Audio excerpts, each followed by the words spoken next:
பிரகாஷ்ராஜ் அவர்கள் பேச இருக்கிறார்கள். அவர்கள் உரையை நீங்க ரொம்ப ஆவலா கேட்க இருக்கிறீங்க. அதான் உண்மை, அதுதான் உண்மை. சரி, தேங்க்யூ. என்னால் புரிந்து கொள்ள முடிகிறது. நீங்கள் எப்படி அவருடைய திரைப்படத்துல அவருடைய நடிப்பை ரசிப்பீங்களோ அதே மாதிரி ரசிக்கிற ரசிகன்லாம் ரொம்ப முக்கியமான ரசிகன் தான். நம்ம சிந்தனைக்கு பேச மூட சொன்னார்ல செல்லமேவா. ஆமா, இது மாதிரி பல காட்சிகள். வில்லனாக நடிப்பவர்கள், திரைப்படத்துல வில்லனாக நடிப்பவர்கள் தோற்று போவார்கள். கதாநாயகன் கூட சண்டை போடுகிற பொழுது கதாநாயகன் தான் வெற்றி பெறுவார். கதாநாயகன் வில்லனை காட்டிலும் ஒளியாக இருந்தாலும் கூட கதாநாயகன் தான் வெற்றி பெறுவார். வில்லன் எப்பொழுதுமே தோற்றுதான் போவார். அதான் படம். ஆனா வில்லன் அழைக்கிற முறை இருக்குல்ல, கதாநாயகனை ஜெயிக்கிறவர் அவர் தான். ஆனால் அழைக்கிற முறை இருக்குல்ல, வா வா வா வா என்று, அது அவர்தான். அப்படி சொல்ற பொழுது இவர் தான் ஜெயிப்பார்னு ரசிகர்கள் பார்ப்பாங்க. கதாநாயகன் ஜெயிப்பார்னு எதிர்பார்க்க மாட்டாங்க. இவர் தான் ஜெயிப்பார், வில்லனாக இருப்பவர் தான் ஜெயிப்பார், வெற்றி பெறுவார் என்று நம்பக்கூடிய அளவிற்கு அந்த நடிப்பு இருக்கும். ஆகவே அவருக்கு நிறைய ரசிகர்கள், எல்லோரும் ரசிகர்களா இருப்பதை போல நானும் ரொம்ப விரும்பி பார்ப்பேன். சொல்லுவேன், பிரகாஷ்ராஜ் படம்னா விரும்பி பார்ப்பையா, ரொம்ப சிறப்பா இருக்கும் அப்படின்னு சொல்லுவேன். அதையும் கடந்து, திரைத்துறையும் கடந்து அவர் அரசியலில் நேரடியாக பங்கேற்கிறார். ஆனா அவரு அண்மையில கேரளா திருவனந்தபுரத்துல காங்கிரஸ் கட்சி வேட்பாளரை ஆதரித்து அங்கே பேசினார். அங்கே ஆதரித்து பேசினாலும் எங்களை எதிர்த்து பேசினார்னு அர்த்தம். கேரளத்துல அது ஒரு பிரச்சனை. அப்படி ஒரு சொல்லுகிற பொழுது நான் காங்கிரஸ்காரன் அல்ல, நான் எந்த அரசியலை சார்ந்தவனும் அல்ல என்று குறிப்பிட்டார். இதுதான் அரசியல். நான் எந்த அரசியலையும் சார்ந்தவன் அல்ல, எந்த கட்சியிலும் உறுப்பினர் அல்ல. ஆனால் அதே நேரத்தில் அநியாயத்திற்கு எதிராக நான் போராடுவேன் தான் சொன்னது. கௌரி லங்கேஷ் படுகொலை, அதுக்கு பிறகுதான் அவர் அரசியல்ல வரார். கௌரி லங்கேஷ் படுகொலை, அதற்கு முன்னர் 3 பேர் படுகொலை செய்யப்பட்டிருக்கிறார்கள். கோவிந்த பன்சாரே, கல்புர்கி போன்றவர்கள் 3 பேர் படுகொலை செய்யப்பட்டிருக்கிறார்கள். கடைசியாகத்தான் கௌரி லங்கேஷ். இந்த கொலைகள் ஒரே மாதிரியாக நடந்திருக்கின்றன, ஒரே மாதிரியாக நடந்திருக்கின்றன என்று சொன்னார்கள். ஒரே ஒரு வழக்கில் தீர்ப்பு வந்திருக்கிறது. அந்த தீர்ப்பும் எய்தவன் யார் என்று இதுவரையில் வரவில்லை. அம்பு அகப்பட்டிருக்கிறது, எய்தவன் யார் என்று வரவில்லை. கௌரி லங்கேஷ், கல்புர்கி, கோவிந்த பன்சாரே என்று படுகொலை செய்யப்பட்டிருக்கலாம். ஏனென்று சொன்னால், ஏன் படுகொலை செய்யப்படுகிறார்கள்? மாற்று கருத்துக்கு இடமில்லை. அதுதான் பாசிசம்.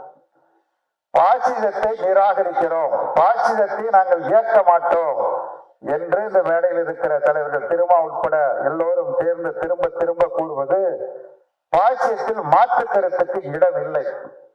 அவர்கள் சொல்வதை கேட்க வேண்டும், இல்லை என்றால் கொலை செய்வார்கள்.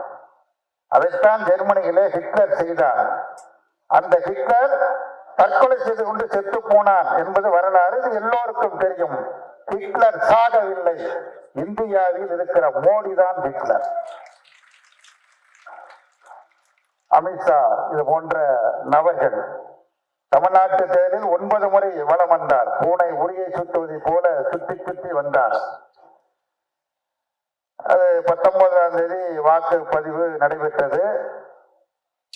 4ஆம் தேதி முடிவுகள் வெளிவரும்.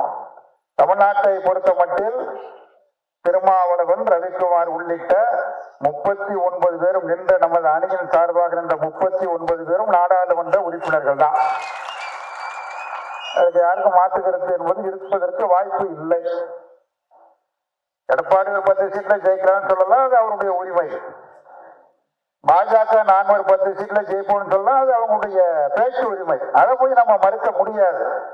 ஆனால் உண்மை என்ன, கள நிலவரம் என்னவென்று சொன்னால், எங்கேயும் நீங்கள் வெற்றி பெற மாட்டீர்கள் என்பதுதான் உண்மை. நாங்கள் தான் வெற்றி பெறுவோம் யதார்த்தம். அப்ப இதற்கு பிறகுதான் வட மாநிலங்களுக்கு நம்முடைய பிரகாஷ்ராஜ் அவர்கள் குறிப்பிடுகிறது போல மாமன்னர் செல்லுகிறார். அவர் தான் சொன்னார் மா மன்னர் என்று குறிப்பிட்டார். பிரதமர் என்று எங்கேயும் குறிப்பிடவில்லை. ஆமா, உண்மையிலேயே ஒரு மா மன்னர் தான். ஒரு மன்னரை போன்றுதான் அவருடைய நடவடிக்கைகள், ஆடை, உடைகள். அவர் சொல்றாரு, குற்றம் இல்லாம சொல்றாரு. நான் தேநீர் ரயில் நிலையத்துல, புகைவண்டி நிலையத்துல தேநீர் விற்றேன். தேநீர் விற்றவும் உடையாது. அவர் அணிந்துகிற உடை சாதாரண உடையா? எத்தனை லட்சம் எத்தனை கோடி என்பது அல்ல.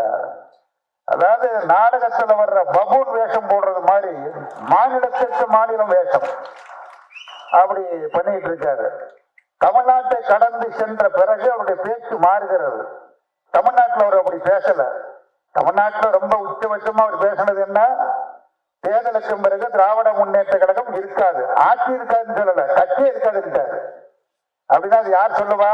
ஒரு சர்வாதிகாரி தான் அப்படி சொல்லுவான். ஜனநாயகத்தில் நம்பிக்கை உடையும் அந்த மாதிரிலாம் சொல்ல மாட்டான். திமுக இருக்காது அப்படின்னு சொல்லி சொன்னாரு. வழக்கம் போன சொன்னாரு, காங்கிரஸ் அழித்து விடுங்கள் அப்படின்னாரு. அவரை படிப்படியா பாத்தீங்கன்னா பேச்சு மாறிக்கிட்டே போகுது. எப்படி மாறி இருக்கு விவரிக்கிற நேரம் அதிகமா விவரிக்க விரும்பல. மத ரீதியான பிளவு, பாகிஸ்தான் கொண்டாடம், தாலிகளை அறுத்து விடுவார்கள், நகைகளை பறித்து விடுவார்கள். அது அதிக குழந்தை பெற்றவர்களுக்கு கொடுத்து விட. அதிக குழந்தை பெற்றவங்கன்னா யாருன்னு தெரியும் பொதுவாக எல்லாரும். இஸ்லாமியர்கள் அதிக குழந்தை பெற்றவர்கள், அதிக குழந்தை பெற்றவர்கள் கொடுத்து விடுவார்கள் என்று இப்படி படிப்படியாக ரொம்ப மோசமாக ஒரு தரம் தாழ்ந்த பேச்சு. ஒரு நாட்டினுடைய பிரதமர் என்பதை முற்றிலுமாக மறந்து ஒரு நாளாந்தர பேச்சாளரை காட்டிலும் கேவலமான அசிங்கமான முறையில் அறிவுறுத்தத்தக்க பேச்சை பேசினார். இப்படியெல்லாம் பேசியும் கூட அடுத்தடுத்த 3ஆம் கட்டம், 4ஆம் கட்டம், 5ஆம் கட்டத்தில் வெற்றி பெற முடியாது என்கிற நிலை வந்தபோது தன்னை ஒரு கடவுளாக, நான் ஒரு கடவுள்னு சொல்ல ஆரம்பிச்சார். எல்லாம் கோயில் கட்ட வேண்டியதுதான். கோயில் கட்டி தேங்காய் உடைச்சி சூடம் கொடுத்து சம்பரணை கொடுத்து சொல்லிட்டார்ல. ராமாயணத்துல ராமன் அவதாரம், ராமனாக மனிதனாக வந்தது, அவர் அவதாரம் எடுத்து வந்தார், கிருஷ்ண அவதாரம் என்பதை போல நான் கடவுளால் அனுப்பப்பட்டிருக்கிற பிரதிநிதி, நானும் ஒரு கடவுள் என்று இன்னும் 2 நாள்ல என்ன சொல்ல போறாரு தெரியாது. நான் 1ஆம் தேதி தான் கடைசி கட்ட 7ஆம் கட்டத்தில் நடக்க இருக்கிறது. அதுக்குள்ள என்ன சொல்ல போறாரு தெரியாது. இப்படி ஒரு தரம் தாழ்ந்த பேச்சு, மக்களை பிளவுபடுத்துகிற பேச்சு. ஏன் இவ்வளவு பேச்சு வருது அப்படின்னா, தன்னுடைய நோக்கம் நிறைவேற வேண்டும். தன்னுடைய வர்ணாசிரம கொள்கை, 4 வர்ண கொள்கை வெற்றி பெற வேண்டும். அதற்கு அதிகாரம் வேண்டும். அதிகாரத்தில் 10 ஆண்டு காலத்தில் இருந்து எதையெல்லாம் செய்ய முடியுமோ அதையெல்லாம் செய்திருக்கிறார். அடுத்து இன்னொரு முறை வாய்ப்பு கிடைத்தால் அந்த வாய்ப்பை நன்றாக பயன்படுத்திக் கொள்ளலாம் என்கிற அந்த வெறித்தனம் அவரை இப்படி பேச வைத்திருக்கிறது. நாட்டு மக்கள் மிகுந்த விழிப்புணர்வோடு இருக்கிறார்கள். நிச்சயமாக நல்ல தீர்ப்பைத்தான் வழங்குவார்கள். ஆனால் மக்கள் நல்ல தீர்ப்பை வழங்குகிற பொழுது சட்ட ரீதியாக செயல்பட வேண்டிய, நடுநிலையாக செயல்பட வேண்டிய, நேர்மையாக செயல்பட வேண்டிய, அரசியலமைப்பு சட்டத்தால் உருவாக்கப்பட்ட ஒரு சுதந்திரமான அமைப்பான நம்முடைய தேர்தல் ஆணையம் ஒரு பல்லில்லாத பாம்பாக இருக்கிறது. ஏராளமான புகார்கள் கொடுத்தாகிவிட்டது. திருமா உட்பட டெல்லிக்கு போய் புகார் கொடுத்தாரு. எல்லா கட்சிகளின் சார்பாக கொடுக்கப்பட்டிருக்கிறது. தலையிட வேண்டும், தடுத்து நிறுத்த வேண்டும் என்கிற கோரிக்கை எல்லாம் வைக்கப்பட்டது. தேர்தல் ஆணையம் ஒண்ணு நடவடிக்கை எடுக்க முடியல. நோட்டீஸ் விட்டாரு. யாருக்கு நோட்டீஸ்? மோடிக்கு அல்ல, பாரதிய ஜனதா கட்சிக்கு நோட்டீஸ் கொடுக்கப்படுகிறது, நட்டாவுக்கு கொடுக்கப்படுகிறது. அதை சரி செய்வதற்கு காங்கிரஸ் கட்சியினுடைய தலைவருக்கு அங்க ஒரு நோட்டீஸ் கொடுக்கப்படுகிறது. இது என்ன நேர்மை என்று தெரியவில்லை. ஒவ்வொரு வாக்குச்சாவடியிலும் எவ்வளவு வாக்கு பதிவானது, அந்த விவரத்தை, முழு விவரத்தை தெரியப்படுத்த வேண்டும் என்று சொன்னால் முடியாது. அது முகவர்களுக்கு நாங்கள் ஏற்கனவே கொடுத்து விட்டோம். அதனால இதை கொடுப்பதற்கு வாய்ப்பு இல்லை. நீதிமன்றம் 5ஆம் தேதி மீண்டும் வழக்கு விசாரணை நடைபெறும். 5ஆம் தேதி வாக்கு எண்ணிக்கை முடிந்த பிறகு 5ஆம் தேதி என்ன விசாரித்து என்ன பண்ண போறாங்கன்னு தெரியல. ஆக இந்த தேர்தல்ல வெற்றி பெறாது, பாஜக வெற்றி பெறாது, மோடி வெற்றி பெற மாட்டார், 3ஆம் முறையாக வர மாட்டார் என்பது உறுதியான நிலையில் எந்த அயோக்கியத்தனத்தையும் செய்வார்கள். அவ்வளவுதான்.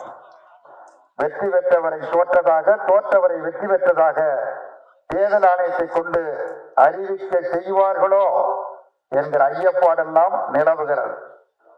அப்படின்னா நாடு இன்னைக்கு ஒரு ஜனநாயக முறையில் இல்லை. ஜனநாயகத்திற்கு மாறாக, ஜனநாயகத்திற்கு புறம்பாக இன்றைக்கு இருந்து கொண்டிருக்கிற ஒரு சூழலில் நாம் இந்த நிகழ்ச்சியை நாம் நடத்தி கொண்டிருக்கிறோம். தேர்தலோடு முடிந்து விடுகிற விஷயம் அல்ல. சகோதரி அருள்மொழி மிக சரியாக சொன்னார்.